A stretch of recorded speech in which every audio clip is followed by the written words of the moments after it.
Hello friends, एक बार फिर से स्वागत है आपका कैडेट पॉइंट डिफेंस एकेडमी में। आज मैं आपको जो आपका फिजिकल ट्रेनिंग में सबसे मेन इवेंट है 1600 मीटर, सिर्फ उस पर ही डिस्कशन करने वाला हूं। और 1600 मीटर को जो लेके बहुत ज़्यादा हवा बना होता है कि यार 1600 मीटर हम कैसे अचीव करेंगे। देखिए, कोई भी अचीव आप टारगेट कर सकते हैं, लेकिन उसके लिए बहुत ज़रूरी है कि प्लानिंग और प्लानिंग बनाना और प्लानिंग पे वर्क करना बहुत ज़्यादा ज़रूरत है। और बिना प्लानिंग के आप कोई भी टारगेट को अचीव नहीं कर सकते, चाहे वो पढ़ाई हो, चाहे वो फिजिकल ट्रेनिंग हो, चाहे कोई भी चीज़। आप किसी भी चीज़ में कोई भी आप ट्रेनिंग करते हैं, ट्रेनिंग भी लेते हैं, तो बिना आप ट्रेनिंग के आप कोई भी चीज़ आप फिजिकल ट्रेनिंग में ये मान के चलिए कि बिना प्लानिंग के आप कुछ भी नहीं कर सकते। तो हमें ये ध्यान रखना है कि 1600 मीटर का जो टारगेट है उसको हमको कैसे अचीव करना है। तो हमने जो पिछली वीडियो बनाया था उसमें फिजिकल कंपोनेंट के बारे में आपको मैंने बताया था। उसी में का एक कंपोनेंट क्या होता है, इंडोरेंस का ही ये पार्ट है 1600 मीटर, 1600 मीटर। अब इसे हमें अचीव करने के लिए जो हम आपसे फिर से बोल रहा हूँ, इसको ध्यान से समझिएगा। ये जो मैं आज ये क्लास है बहुत ही इंपॉर्टेंट है। ये बेसिक चीज़ क्या है कि आपको क्या क्या चीज़ें इसमें करनी चाहिए जिससे कि हम उस टारगेट को अचीव कर सकें। सबसे पहले हमें ये ध्यान रखना है कि इकोनॉमी मूवमेंट। अब इकोनॉमी मूवमेंट क्या होता है ये हम जान लेते हैं। 1600 मीटर में ये बहुत ज़्यादा मायने रखता है। जैसे हम आपसे समझिएगा, मैं 5 स्टेप में 5 मीटर कवर करता हूँ। जैसे मान लीजिए 5 स्टेप किया, मैंने 5 मीटर कवर किया, लेकिन उसी 5 मीटर को अगर मैंने 3 स्टेप में उसी 5 मीटर को अगर मैंने उसे 3 स्टेप में कवर कर लिया, तो इसी को बोलते हैं इकोनॉमी मूवमेंट। मतलब मूवमेंट हमने क्या किया, कम किया, लेकिन जो प्लेस था उसको मैंने उसी में कवर कर लिया। तो इकोनॉमिक मूवमेंट आपको समझ में आ रहा होगा कि कम एनर्जी खर्च करके ज़्यादा से ज़्यादा आप जो वर्क है उसको कर सके। तो इकोनॉमिक मूवमेंट में यही चीज़ ध्यान रखना है। अब इसके लिए हमें क्या करना है कि जो हम लोग 1600 मीटर में सबसे मेन है कि आपका जो स्टेप होता है, उस स्टेप पे हमें ये ध्यान रखना है कि हमारा जो स्टेप होता है वो थोड़ा सा छोटा होता है। क्योंकि आप सोचते हैं 1600 मीटर है, जल्दी थक जाएंगे, बल्कि हमारा ये मानना है कि 1600 मीटर को अगर अचीव करना है तो सबसे पहले आपको अपनी फ्लेक्सिबिलिटी, जो मैंने कल बताया था कंपोनेंट में, फ्लेक्सिबिलिटी को ज़्यादा डेवलप करना है। क्योंकि अगर आपका लोअर बॉडी की फ्लेक्सिबिलिटी ज़्यादा हो जाएगी तो जो आपके स्टेप हैं वो लॉन्ग पड़ेंगे। जब वो स्टेप आपके लॉन्ग पड़ेंगे तो जो आपका डिस्टेंस है जल्दी से जल्दी कवर होगा, तो थकान भी आपको कम लगेगी। तो आपको फिर से बता रहा हूँ, ये पहला क्या स्टेप था आपको, इकोनॉमिक मूवमेंट। अब हमें जब 1600 मीटर जब करते हैं तो सबसे पहले सोचते हैं कि सर इसमें बहुत ज़्यादा हाँफने लगते हैं और सांस फूलने लगती है। ये चीज़ आता है, सभी को आता है। अब देखिए ये क्या चीज़ें हैं, इसे हम बोल सकते हैं एरोबिक एक्टिविटी। अब एक एरोबिक एक्टिविटी होती है, एक एनारोबिक एक्टिविटी होती है। अब एरोबिक एक्टिविटी क्या होती है, इन प्रेजेंस ऑफ ऑक्सीजन। जैसे आप धीरे धीरे चल रहे हैं, साइकिलिंग कर रहे हैं, वॉकिंग कर रहे हैं, या फिर लॉन्ग डिस्टेंस रनिंग कर रहे हैं, तो ये क्या हो जाता है, एरोबिक एक्टिविटी कहलाती है। तो जो आपका 1600 मीटर जो रेस है वो एरोबिक एक्टिविटी है। और जैसे पुशअप हो गया या फिर स्ट्रेंथ वाला वर्क हो गया जो आप तुरंत करते हैं, फास्ट करते हैं, वो एनारोबिक एक्टिविटी कहलाता है, जिसमें मतलब एब्सेंस ऑफ ऑक्सीजन पे। तो अब ये एरोबिक एक्टिविटी है, तो हमें ये भी ध्यान रखना है कि जब ये एरोबिक एक्टिविटी है तो हमें प्रॉपर रूप से ऑक्सीजन मिले, ये चीज़ आपको ध्यान रखना है। तो जब हम 1600 मीटर रनिंग करते हैं तो हमें ये ध्यान रखना है, सबसे पहले जो अभी आप लॉकडाउन में जो घर पे कर रहे हैं वही चीज़ करना है। घर के लिए भी मैं बता रहा हूँ, मैं यहाँ पे आएंगे तो आप इसके लिए मैं पूरा प्रॉपर शेड्यूल बताऊँगा। सबसे पहले तो आपको पैरों की स्ट्रेचिंग ज़्यादा करनी है। पैरों की स्ट्रेचिंग के लिए आप देखिए, मैं इसमें ज़्यादा करके नहीं बताऊंगा, आप स्ट्रेचिंग के बहुत से एक्सरसाइजें हैं, वो आप पहले भी किए होंगे। तो पैरों को आप देखिए, एक स्टैटिक स्ट्रेचिंग होती है, एक डायनेमिक स्ट्रेचिंग होती है। अब डायनेमिक में क्या हो गया, पैर को आप स्विंग करना, ऐसे ऐसे आपको पैर, जैसे आपने किसी को होल्ड कर लिया, होल्ड करने के बाद पैरों को स्विंग करना साइडवेज, उसके बाद फ्रंट एंड बैकवर्ड। इस तरह से आप अगर जब इसको रेज करेंगे तो आपकी जो स्ट्रेचिंग है वो खुलेगी। तो एक स्टैटिक और डायनेमिक दोनों स्ट्रेचिंग करनी है आपको, ये चीज़ आपको ध्यान रखना है। तो ये आपका क्या करेगा, आपका पैरों का जो फ्लेक्सिबिलिटी वो बढ़ाएगा। अब आ जाते हैं जो आपका, मैंने फिर से बोला था कि जो सांस फूलने वाली बीमारी मतलब बीमारी क्या बोल रहा हूँ, जब आप ज़्यादा वर्क नहीं करते हैं तो उससे क्या होता है कि सांस जल्दी फूलने लगता है। सांस फूलने का सबसे मेन रीजन है कि मुंह को बंद करके दौड़ना।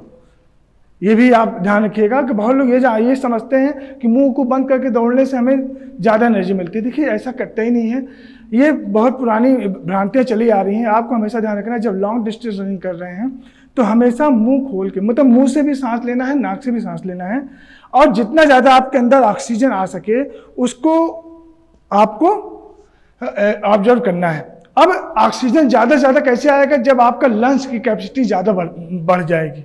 और लंग्स की कैपेसिटी बढ़ाने के लिए हमें क्या करना है? अनुलोम विलोम, जो आप सभी जानते हैं कि एक सांस को खींचना और सांस को छोड़ना। तो ये अनुलोम विलोम सभी जानते हैं। आप अनुलोम विलोम को डेली कम से कम सुबह शाम आप लगातार करते रहिए। उसके बाद चेस्ट की ग्रेविटी, जो मतलब चेस्ट होता है, ग्रेविटी होती है, उसको बढ़ाने के लिए आप जैसे पुशअप हो गया, और पुशअप के साथ साथ शोल्डर स्ट्रेंथ की जितनी एक्सरसाइज है वो सब जब करेंगे तो आपका क्या होगा, जब चेस्ट आपका ब्रॉडर होगा तो आपकी जो कैविटी हो वो भी ज़्यादा फैलेगी। जब कैविटी ज़्यादा फैलेगी तो आपके अंदर जो ऑक्सीजन की कैरिंग क्षमता है वो ज़्यादा हो जाएगी, और जहाँ ऑक्सीजन की कैरिंग क्षमता ज़्यादा हो जाएगी तो क्या हो जाएगा, आपको मतलब जल्दी थकान नहीं लगेगी। अब ऑक्सीजन की जो प्रॉब्लम होती है वो धीरे धीरे जब दूर होने लगेगी तो आप जो 1600 मीटर को जो आप सोचते हैं जल्दी नहीं कर पा रहे हैं वो आप कर लेंगे। अब ये चीज़ ध्यान रखना है कि 1600 मीटर को ये इतनी जल्दी आप कवर नहीं कर सकते हैं। जो आपका टाइमिंग है 6.5 मिनट 60 मिनट जो आपकी टाइमिंग है, उसको अचीव करने के लिए हमें क्या करना है, धीरे धीरे बढ़ाना। ये नहीं कि आप एक दिन में ही पूरा प्रोसीजर कर डालेंगे, दूसरे दिन जैसे आज आपने 10 मिनट में निकाला तो कल आप 8 मिनट में, ऐसा नहीं। आपको ये धीरे धीरे प्रोग्रेस करना है, और धीरे धीरे कभी करना है जब आपको लगातार, जैसे आप 1600 मीटर रनिंग कर रहे हैं, जरूरी नहीं आपको 1600 मीटर रनिंग करके आप फुर्सत पा जाएंगे। तो 1600 मीटर जब आप रनिंग करते हैं तो 1600 मीटर रनिंग में आपको ये ध्यान रखना है कि उससे ज़्यादा रनिंग करने की आपको प्रैक्टिस करनी पड़ेगी। जैसे आप 3 घंटे पढ़ते हैं तो 3 घंटे पढ़ने के बाद अगर आपको कोई चीज़ बोला जाए कि आप इस टॉपिक पे 3 घंटे पढ़ लीजिए, उसके बाद आपको लेक्चर देना है या फिर आपको उसके बारे में बताना है, तो क्या आप 3 घंटे वही जो पढ़े 3 घंटे में आप तुरंत वही चीज़ बता देंगे? नहीं बता पाएंगे। आपका उसका ड्यूरेशन क्या हो जाएगा, कम हो जाएगा। आप 3 घंटे की चीज़ को आप केवल 1 घंटे में बता सकते हैं।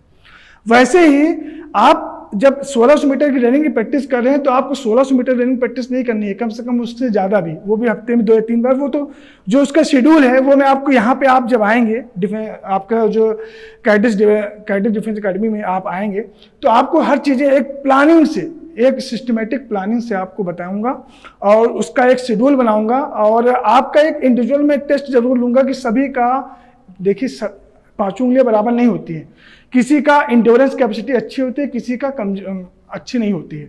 तो उसके लिए हमें टेस्ट करना पड़ेगा। उसके बाद आपके लंग्स की कैपेसिटी को बढ़ाया जाएगा, और उसको बढ़ाने के लिए बहुत सी एक्सरसाइजें हैं, वो आप यहाँ पे आएंगे तभी आपको बताया भी जाएगा। क्योंकि अब देखिए यहाँ पे अभी मैं आया हूँ तो मुझे ये पता चला है कि सुबह बच्चे आना नहीं पसंद करते हैं। देखिए सबसे अच्छी एक्टिविटी जो होती है, फिजिकल एक्टिविटी होती है, वो मॉर्निंग में ही होती है। अगर आप देखिए अभी अगर आप जाग गए, अभी आप तुरंत करना चालू कर दिए, तो जो ये 2-3 महीने, ये 3 महीने जो हैं, अगर 3 महीने आपने फिजिकल एक्टिविटी अच्छे से कर ली तो मेरी गारंटी है आप आने वाला 3 महीना, जो उसके बाद के 3 महीने जो एग्जाम का टाइम है, उसमें आप बहुत अच्छे से रिजर्व कर सकते हैं। मतलब ये जान लीजिए कि आपको जो भी एक्टिविटी यहाँ पे सिखाई जाएगी वो प्लानिंग से सिखाई जाएगी। अब बिना प्लानिंग के कोई भी काम नहीं होगा। जब प्लानिंग होगा तो आपका जो रिजल्ट है वो भी अच्छा होगा। तो अब आ जाते हैं 1600 मीटर में अभी हम चल रहे हैं। अब इसमें आ जाते हैं कि हमें 1600 मीटर करने के बाद भी क्या वर्क करना है, और डाइट का भी बहुत विशेष ध्यान रखना है। हमें खाना क्या खाना है इस पे भी बहुत ज़्यादा फोकस करना है। डाइट के लिए देखिए, आप ज़्यादा डाइट के लिए हवा ना बनाइए कि हमको क्या खाना है, ये खा ले वो खा ले सब कुछ खा ले, ऐसा कुछ नहीं है। सिंपल सुबह जब आप आते हैं, सुबह जब आप फिजिकल एक्टिविटी करने के लिए आते हैं तो आप लिक्विड चीज़ ले सकते हैं या फिर बनाना। क्योंकि बनाना क्यों? क्योंकि वो कार्बोहाइड्रेट आपको ज़्यादा देता है, तो आप बनाना का यूज कर सकते हैं। और लिक्विड जूस हो गया, जो भी चीज़ें होगी, सुबह दूध भी ले सकते हैं जब आते हैं तब। लेकिन ये भी ध्यान रखना है, जब आप सुबह आते हैं तो हमेशा आपको ध्यान रखना है कि सुबह आते समय पहले अपने आप पेट को फ्रेश करके रखना है, और फ्रेश जब तक नहीं रहेगा, मतलब आपका दैनिक जो दिनचर्या है उसको आपको एकदम से सिस्टमेटिक, पहले बता दे रहा हूँ, एकदम साफ सुथरा होकर आना है। उसके बाद जब आप आते हैं और बिना आके जब भी आप आते हैं तो ये चीज़ ध्यान रखना है कि जो आपको प्लानिंग बताया गया है उस पर वर्क करना है। अब हम आ जाते हैं, जब हम रनिंग करते हैं तो रनिंग करते समय हमारा जो पैरों का स्टेप होता है वो कैसा होना चाहिए, ये बहुत लोगों का सवाल रहता है। तो रनिंग करते समय सबसे पहले ये ध्यान रखना है कि ये 1600 मीटर रनिंग है। 1600 मीटर रनिंग में क्या करना है कि आपको जो पैरों का स्टेप है वो सिंपल जैसे आप चलते हैं वैसे ही, और जो हाथों का मूवमेंट है ये भी, हाथों का मूवमेंट बहुत ज़्यादा, मतलब ये मान के चले जब आप रनिंग करते हैं तो जो हाथों का मूवमेंट होता है वो 20% आपके रनिंग को बढ़ाता भी है, घटा भी सकता है। अगर हाथों का मूवमेंट सही नहीं रहेगा तब बहुत लोग हाथों का मूवमेंट ऐसे जाता है, किसी का तो ऐसे ऐसे चला जाता है। अब हाथों का सही मूवमेंट आप जब आएंगे तो आपको जब हम देखेंगे तभी बता सकते हैं ना कि आप गलत कर रहे हैं कि सही कर रहे हैं। इसके लिए आपको ग्राउंड पे आना बहुत ज़्यादा जरूरी है। नहीं ग्राउंड पे आएंगे तो हमें पता कैसे चलेगा कि आपका जो मूवमेंट है, आपका पैरों का मूवमेंट है वो कैसा है। अब सब लोग बोलते हैं कि जब हम 1600 मीटर रनिंग करते हैं तो सर उसमें स्टार्टिंग लाइन में खड़ा होना चाहिए, कि हमें रनिंग करते समय क्या बहुत तेज़ी से भाग लेना चाहिए। तो ये सब चीज़ें क्या है कि जब हम 1600 मीटर रनिंग करते हैं तो हमेशा ध्यान रखना है कि जो नए रेसर होते हैं वो क्या करते हैं, वो शुरू के 300 मीटर बहुत तेज़ भागते हैं और बाद में पिछड़ जाते हैं। हमें क्या करना है कि हमें अपना जो पेस, देखिए जब भी हम, ये इंड्योरेंस है, इंड्योरेंस को डेवलप करने के लिए एक पेस रन मेथड होता है।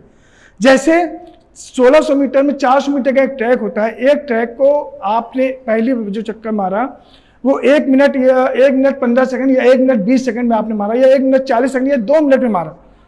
अगर आपने उसको 2 मिनट में लिया तो दूसरा भी आपको 2 मिनट में लेना है, मतलब दूसरा अधिकतर डाउन जाता है क्योंकि आप थकने लगते हैं। तो कोशिश आपको यह करना है कि जब भी आप रनिंग करिए तो वॉच ज़रूर लगा के करिए।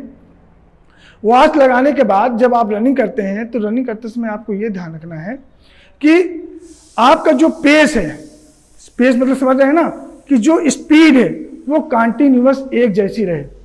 जब कंटिन्यूअस एक जैसी स्पीड रहेगी तभी आपका जो टारगेट है वो बहुत अच्छे से अचीव हो सकता है।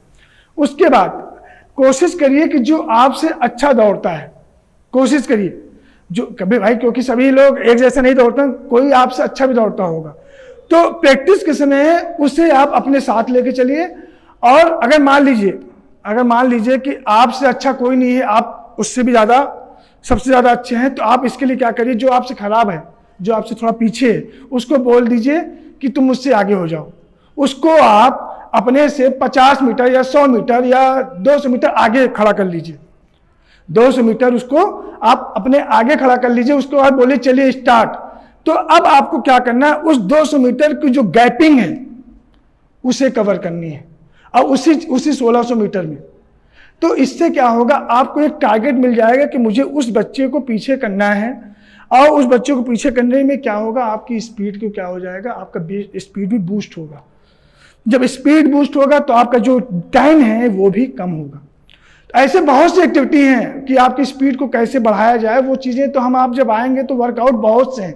अब कौन कौन से वर्कआउट बताऊं आपको, पूरी हर चीज़ें, बस ये मैं बताना चाह रहा हूँ शॉर्ट में। सबसे पहले कि 1600 मीटर में सबसे पहले क्या है, आपका जो बॉडी पोजीशन, बॉडी पोस्चर है वो कैसा होना चाहिए, बॉडी का मूवमेंट कैसा होना चाहिए, वो तभी हम आपको बता पाएंगे। जब आप करेंगे तो आपकी गलतियाँ उसके बाद उसको सुधार सकते हैं। उसके बाद उसकी डाइट, क्या खाना है क्या नहीं, ये भी सब चीज़ें हैं। तो 1600 मीटर पर ज़्यादा हम आपको, बस जितना मैंने बताया है अभी घर के लिए इतना ही है, लेकिन आपको आना पड़ेगा। बिना आए आपको मैं ये भी नहीं बता पाऊंगा कि आप गलत कर रहे हैं, सही कर रहे हैं। इसके अलावा अगर आपको लगता है कि 1600 मीटर में कोई, अगर आपको लगता है कि सर कुछ और हमें बताइए, तो आप सीधे इस पर कमेंट बॉक्स पर कमेंट करिए, और कमेंट करेंगे तो मैं आपकी जो भी लगता है कि आपको ये चीज़ें हैं, परेशानी हो रही हैं, किसी भी एक्टिविटी के लिए, किसी भी एक्टिविटी से रिलेटेड अगर आपको कोई सुझाव मांगना हो तो इस पर कमेंट करिएगा। वो सुझाव मैं आपको तुरंत दूंगा। कोशिश करूंगा कि आपके जो सुझाव हैं वो तुरंत आपको मिल भी जाएं। और मेरा ये मानना है कि मैं आपको 2 से 3 महीने अभी लूँगा, आप मुझे भी जज करिएगा। अगर आपको लगता है कि हाँ कुछ आपका फिजिकल में प्रोग्रेस हो रहा है तो एज वेल बहुत अच्छा होगा आपके लिए भी। और आशा करता हूँ कि आपको ये वीडियो भी अच्छा लगा होगा। आज के लिए बस इतना ही। जय हिंद।